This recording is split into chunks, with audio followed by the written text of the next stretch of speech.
Listo.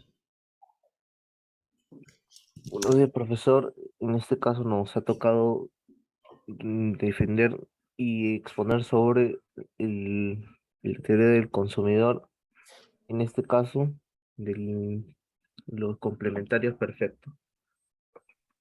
Que están los integrantes del grupo, el compañero César Matos, el compañero José Condor y quien les habla Alonso Román. Sí, Vamos a empezar. una consulta, ¿les Sí, parece 15 minutos está bien? ¿cuánto? ¿15 minutos está bien o más? Ah, creo que será 15, 20 minutos, ¿no? Vamos a ponerle 20 minutos, ¿ya? Ok, pueden empezar. Ya. Pasando a las definiciones. Empezamos definiendo qué es la microeconomía. Es una rama de la economía que se encarga de estudiar las relaciones entre agentes individuales, consumidor y empresa dentro del contexto de mercado, mientras la macroeconomía estudia el concepto de agregado de toda la economía. La microeconomía se enfoca en estudiar a cada agente particular en específico. La teoría del consumidor busca explicar dentro de la microeconomía el comportamiento de los agentes consumidores, es decir, analizan su comportamiento en base a los parámetros que se tienen, que ellos no pueden modificar, que pueden ser los precios o imposiciones del gobierno. La restricción presupuestaria viene al conjunto de bienes que el consumidor puede adquirir de tal forma de que agote su presupuesto. El conjunto presupuestario son las combinaciones de bienes que el consumidor pueda adquirir dado su presupuesto. Está delimitado por la función de restricción presupuestaria.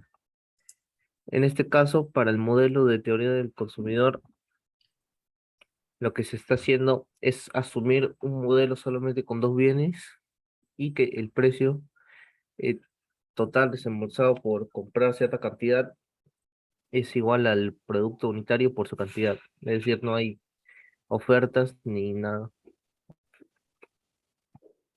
Voy a darle paso al compañero José Condori para que termine de exponer sobre las definiciones. Ok, muchas gracias, compañero Alonso. Bueno, vamos a pasar con la recta de presupuesto, que como sabemos, esta recta determina la restricción presupuestaria, es decir, también nuestro ingreso se podría decir de otra manera, y que encierra al conjunto presupuestario. La función de recta de presupuesto viene determinada por la siguiente ecuación. M del presupuesto o ingreso es igual al precio del bien X por la cantidad del bien X más el precio del bien Y por la cantidad del bien Y. Como vemos en la gráfica, ahí tenemos una pequeña interpretación. Ahí tenemos el área del consumo, factible de consumo. Tenemos la pendiente, menos P sobre PY. Y tenemos también la ecuación que nos da de despejando el bien Y. Y teniendo una función de Y en relación de X. Ahora pasaremos a la tasa objetiva de cambio, que es la relación de precios de los bienes X e Y que permite saber cuánto se debe dejar de consumir un bien para poder consumir una unidad adicional del otro, comparando cuánto se puede consumir de cada bien dada una cierta cantidad de dinero. Como vemos es la relación de precios de X y Y. Ahora pasaremos a las preferencias. Dentro de su conjunto presupuestario, el consumidor puede comparar combinaciones según sus criterios asumidos. Por ejemplo, la completitud, la ley de la trictomía, entre dos cestas A o B, puede ser preferida A, o B puede haber una indiferencia entre ambas. La reflexividad, una cesta es equivalente o indiferente a sí misma. Y la transitividad, si una cesta A es preferida a una cesta B y una cesta B es preferida a una C, entonces la cesta A es preferida a la cesta C. Entonces, bajo estos supuestos, el consumidor puede comparar cardinalmente distintas cestas y según las preferencias. Ahora pasaremos a las curvas de indiferencia. Una curva de indiferencia representa gráficamente las combinaciones de dos bienes que son equivalentes. Todos los puntos pertenecientes a una única curva de indiferencia son combinaciones indiferentes entre sí. Ninguna causa mayor bienestar que otra. Las distintas curvas de indiferencia se generan desplazando una única función a través de uno de los ejes. Como vemos ahí tenemos a las tres curvas de indiferencia. a la primera curva que es de color azul, a la segunda curva que es de color rojo y a la tercera curva que es de color verde. Y vemos que aquí no importa la cantidad o la función, el número, solamente importa el orden, como veremos. Como vemos, podemos ver que la curva de diferencia verde es preferible a la curva de indiferencia roja y así a la curva de indiferencia azul. Ahora pasaremos a la función de utilidad, que se asigna un número al bienestar que cada cesta genera. De esta forma se puede comparar que realmente los conjuntos de preferencias equivalentes entre sí, que son superiores a otro conjunto. Una función permite obtener la gráfica de una curva de indiferencia de acuerdo al tipo de preferencia que tenga el consumidor.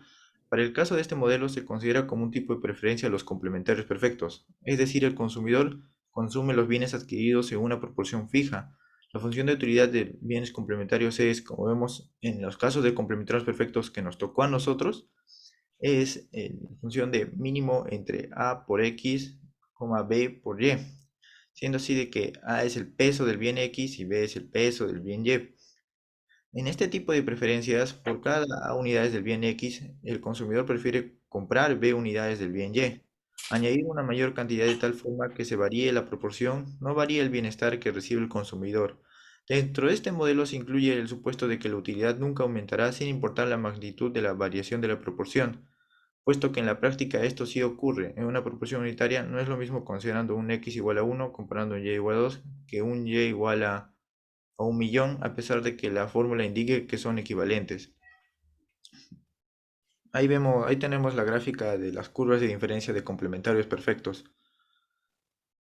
Ahora veremos que esta curva es una ordinaria que permite en qué proporción se desea reemplazar una unidad de un bien por X cantidad de otra. Esta curva es convexa. Además, esta curva tiene una función de utilidad. Ahora veremos la tasa subjetiva de cambio o relación marginal de sustitución. Es la relación de bienes X e Y que permite conocer, según el tipo de preferencias del consumidor, cuántas unidades puede renunciar de un bien a cambio de una unidad de otro, permaneciendo con el mismo nivel de utilidad. Ahora veremos al óptimo del consumidor. Es la combinación que, considerando la restricción presupuestaria del consumidor, le genera la mayor utilidad posible. Se obtiene igualar la relación marginal de sustitución con la tasa objetiva, con lo que ya hablamos anteriormente. Y para ciertos tipos de preferencia, el óptimo del consumidor se obtiene al conseguir con la recta presupuestaria, con la recta tangente a la función de utilidad de un punto. Pero para nuestro caso, de los bienes complementarios, el óptimo consumidor está definido por X es igual a M sobre P X más A sobre B PY. Y en el caso del bien Y, M sobre, es decir, el presupuesto sobre B sobre A por el precio de X más el precio de Y. Ahora vamos a hablar sobre las curvas de indiferencia en los complementarios perfectos. Gráficamente se puede apreciar según el modelo planteado que las curvas de diferencia tienen una forma de L, es decir, a partir de un punto, el punto AX es igual a BY. Se tratan de dos rayos hacia el infinito horizontal y vertical, lo cual representa lo planteado de que un aumento en un solo de los bienes no incrementa en una medida la utilidad. También se puede apreciar que los vértices de la L representan los óptimos del consumidor para cada curva de indiferencia, dado que si incrementar más unidades de un solo bien no aumenta la utilidad. El óptimo se obtendría no realizándolo y consumiéndolo en la proporción fija. Y ahí, como vemos, tenemos también las gráficas. Ahora pasaremos a hablar de la ecuación de Slutsky. Estos sucesos responden a ciertos cambios exógenos al consumidor. Ante una variación en el precio de un bien, el gobierno busca modificar el ingreso de tal manera que el consumidor vuelva a su cesta óptima original. Sin embargo, dependiendo de la forma de la función de utilidad y su tipo, la cesta que anteriormente era óptima puede ya no serlo, y por lo tanto estos dos cambios habrán causado una variación en el ingreso. Se ramifica en tres efectos respecto a cierto bien. Efecto sustitución, que tenemos que es la variación del bien tomado en cuenta al pivotar la recta de restricción presupuestaria tras los cambios en los precios e ingreso y encontrar un nuevo óptimo si lo hubiera. Ahora veremos el efecto ingreso, que es la variación en el bien al ocurrir la variación en el mismo ingreso. Ahora, si sumamos estos dos efectos, tendríamos al efecto total, que aquí encontraríamos que se refiere en el óptimo tras la variación de los precios. Y ahí tenemos el efecto ingreso y efecto sustitución en la gráfica siguiente. Ahora pasaremos a ver finalmente a la curva de ingreso-consumo, que es el conjunto de combinaciones que tenemos a distintos ingresos. Y ahora pasaremos a la presentación del modelo, que en este caso pasaré la voz a mi compañero Alonso. Gracias, compañero. En este caso, tenemos el modelo de bienes complementarios perfectos y nuestra forma de llevarlo a cabo, en presentar el modelo, ha sido graficando tanto una variación en el precio X como una variación en el precio Y, y también considerando una variación en ambos precios en simultáneo. Acá tenemos los parámetros que se modifican. Tenemos una variación en A, que sería el peso, entre comillas, de uno de los bienes, del bien X. Tenemos B, el peso del bien Y, el precio del bien X, el precio del bien Y, el ingreso, la restricción presupuestaria y las variaciones. En este caso acá, este archivo tiene una contraseña. A ver,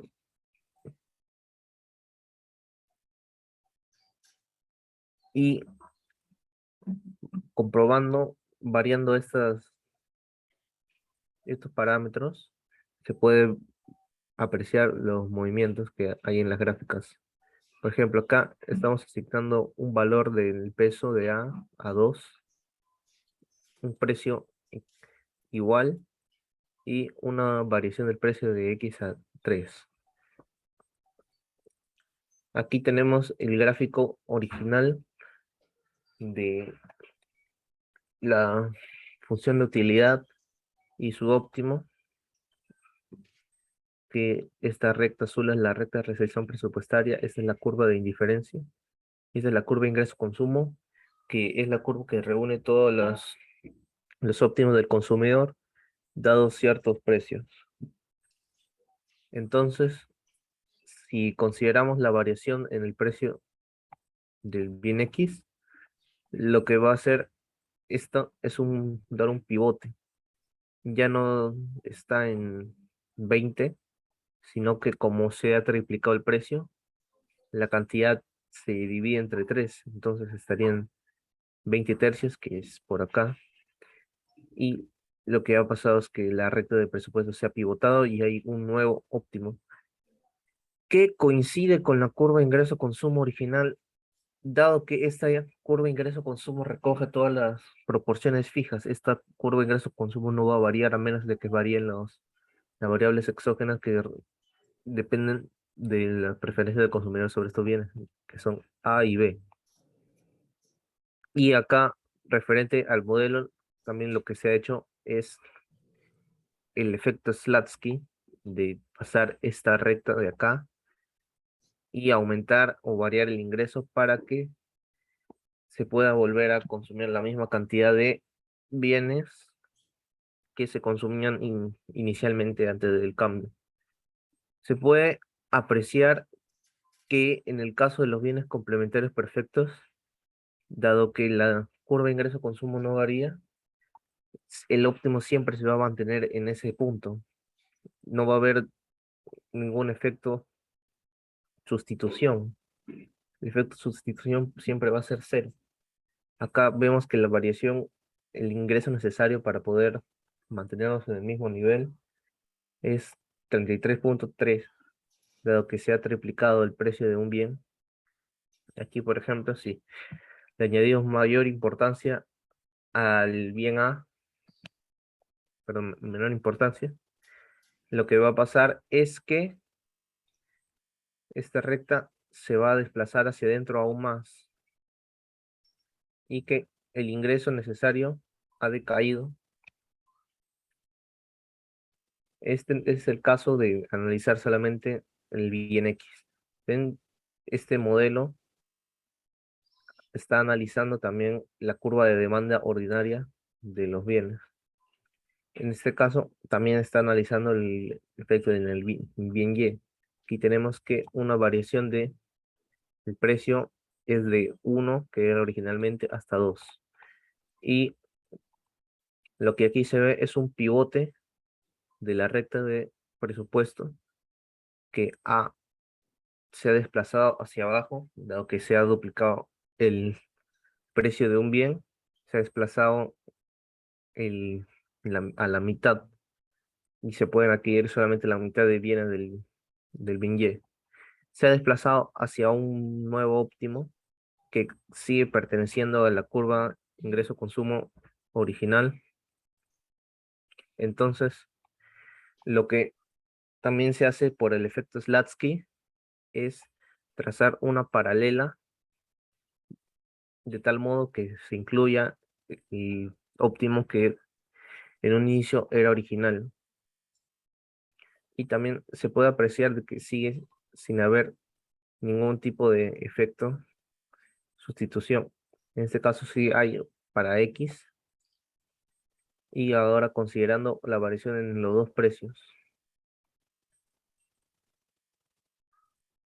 En este caso ya no se hace un pivot, sino que se juntan las dos variaciones, por decirlo de algún modo, que hubo en los precios, y del mismo modo se realiza el mismo ejercicio, se traza una misma paralela que coincida con el punto de intersección que era el óptimo original y que coincide con la curva de indiferencia original. No se traza ninguna curva de indiferencia extra como ocurre en otros tipos de preferencia. Bueno, eso sería casi todo respecto al modelo. En este caso estamos considerando cambios en el precio de X solo, el precio de Y solo y en ambos precios, para tener una mejor perspectiva sobre lo que está ocurriendo al variar el nivel de precios. Aquí está todo el modelo. Si uno hace un cambio, se puede ver que todos los valores se actualizan normalmente. Y bueno, ahora le doy el paso a mi compañero José para que explique sobre el, la- el cuestionario. Acá están los cálculos complementarios que hemos realizado para poder realizar estos gráficos,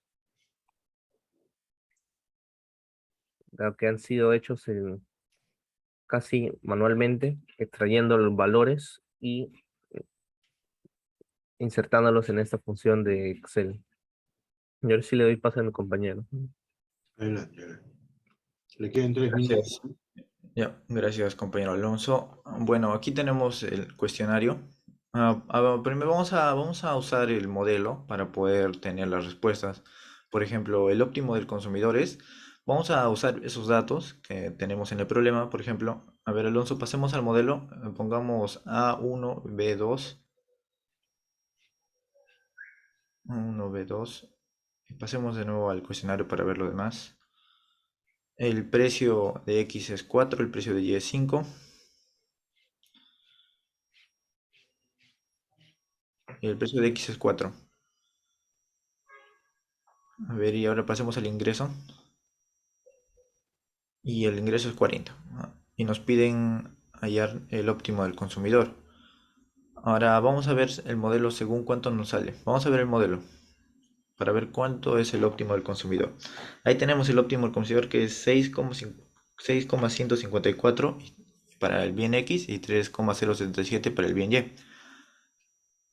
Ahora pasemos al cuestionario para marcar esa alternativa. Como dice marcar con una X, le vamos a dar clic a la celda y pues insertar un X para ver si nos sale correcto. Y sí, nos salió correcto. Y en el caso que marquemos otra celda que no sea la correcta, por ejemplo, pasemos a la segunda alternativa, nos sale incorrecto. Ahora pasaremos al examen, que podemos poner nuestro nombre y apellido. A ver, mi nombre José Condori de manera resumida. Y pues pasaremos a marcar aleatoriamente.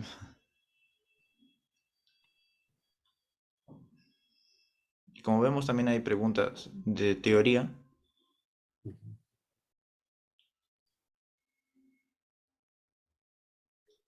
Y pues tendremos que escribir terminar ahí, en la siguiente, terminar, la celda del costado, ahí.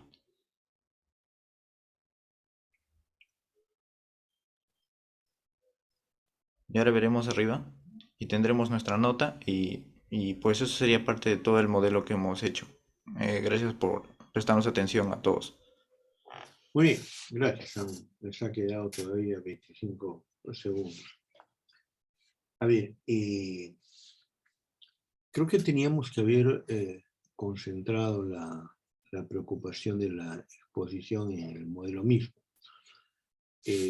Las primeras partes traen algunas dificultades. Vamos a mirar las primeras partes, por favor, cuando ustedes hacían una exposición de las definiciones, ¿no?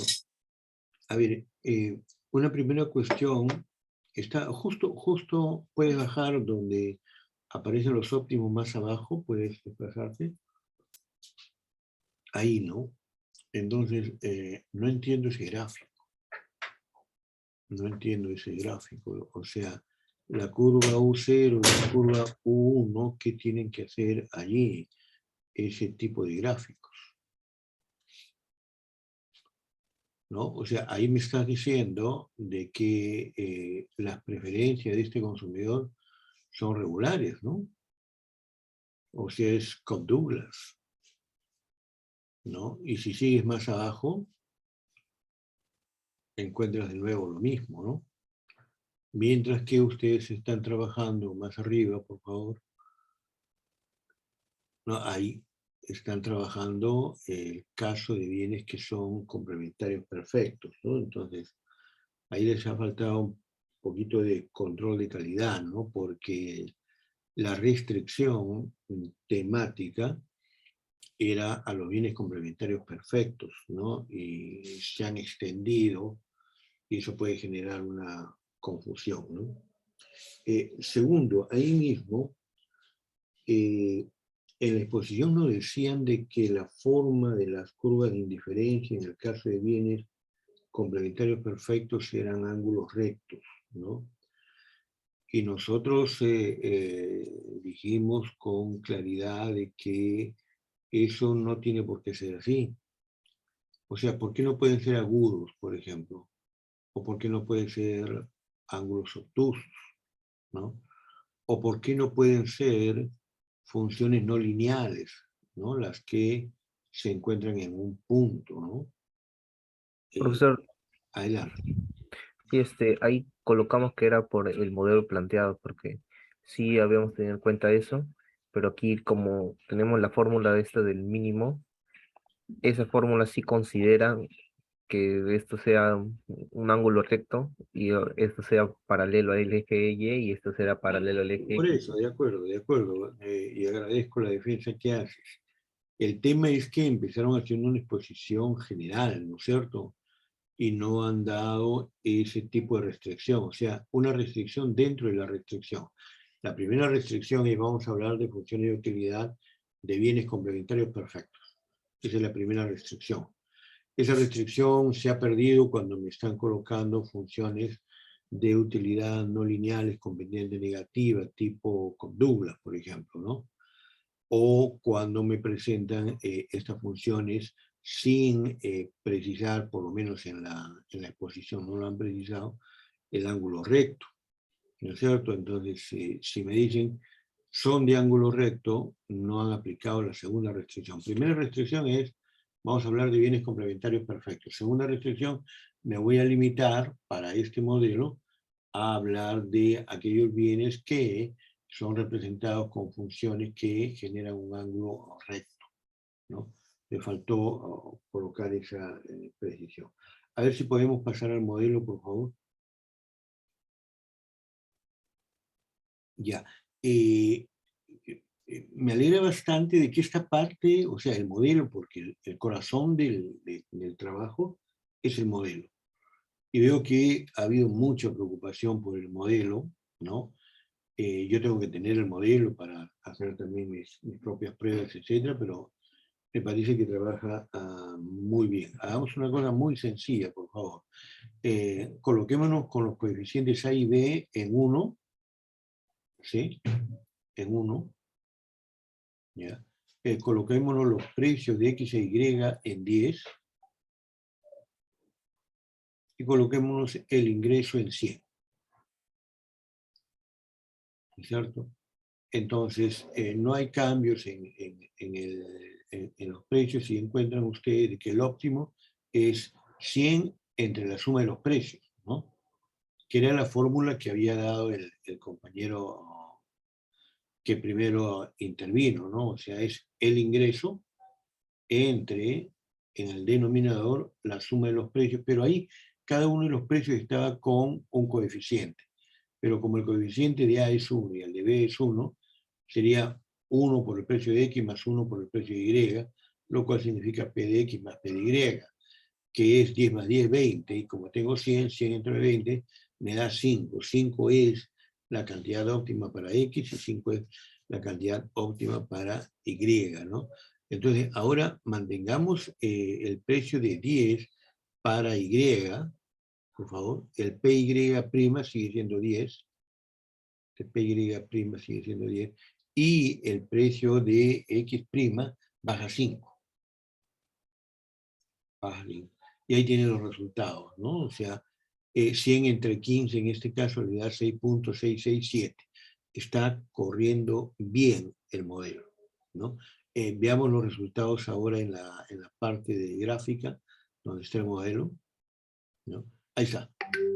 Listo, ¿no? Listo. Entonces estamos viendo un buen trabajo. Hay un buen trabajo en la parte del modelo.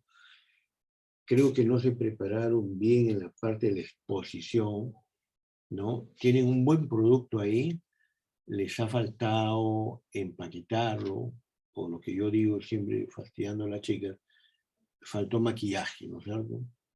Faltó maquillaje, faltó el packing, faltó el envase, faltó la cinta de regalo dentro del papel, ¿no es cierto? Que pueda ver el atractivo, ¿no? Porque es bien extenso, ¿no? Uno tiene que subir, bajar, moverse a la derecha, e incluso el ancho de las columnas, etc. Pero eso se llama maquillaje. Yo acabo de, digamos, confirmar que hay un buen modelo ahí, ¿no? Que hay un buen modelo ahí que está trabajando bien y me parece muy bien. Felicitaciones por ese lado, ¿ya? Ok, no sé si alguien no del grupo, sino del resto que está presente, que son muy pocos hoy día, tiene algo que decir, ¿no? Las soluciones siempre en los casos de bienes complementarios, perfectos, son soluciones de esquina, ¿no? Palabra que tampoco le he escuchado, ¿no? Perdón, yo estoy hablando mal, de contacto, ¿no? Son soluciones interiores de contacto, no son de tangencia, ¿no? Y repito, ¿no? El modelo lo he visto bastante bien, ¿no? Creo que le falta lo que acabo de señalar, ¿no? Muy bien, si no hay ningún comentario, gracias al grupo. Está muy bien, tienen hasta el día de mañana para entregarlo, para enviármelo, el día viernes se entrega. Perdón, Paul, creo que quedamos sábado con los otros dos grupos. ¿De qué, profesor? Disculpe. La entrega del modelo mismo. No, usted me comunicó que el mismo día que se expone se entrega. Ah, ya, ok. Entonces lo están entregando hoy día ahora. Listo. Ok, entonces se lo envían a Paul y Paul me avisa de que ya llegó ese modelo, ¿ok? Sí, exacto, Bien. profesor. Solamente tenemos pendiente mañana en la noche una reunión a las 8:30, ¿correcto? Así es, profesor. Y nada más, pues, ¿no? Ok, muchas gracias. Hasta luego, cuídense.